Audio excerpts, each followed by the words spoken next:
Boris Johnson's exit is the beginning of the end for Brexit.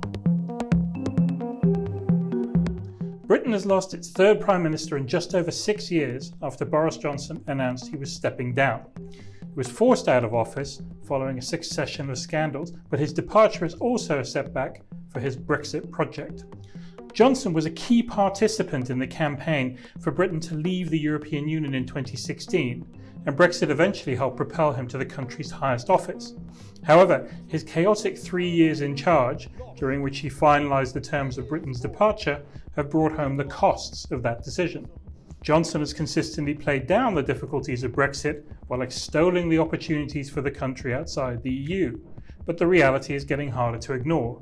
Trade frictions have left Britain with a higher inflation rate and slower economic growth than many other developed countries.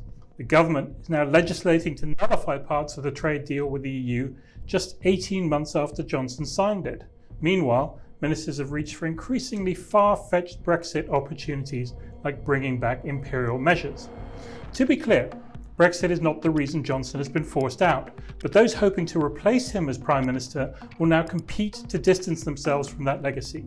In his resignation letter, Rishi Sunak, the Chancellor, wrote that our people need to know that if something is too good to be true, then it's not true. That plea for honesty is a rejection of the entire Brexit movement. This also doesn't mean that a future British government will seek to rejoin the EU. Indeed, the opposition Labour Party has just ruled it out. Britain will still have to live with the economic consequences of its decision. As a political idea, however, Johnson's departure leaves Brexit depleted.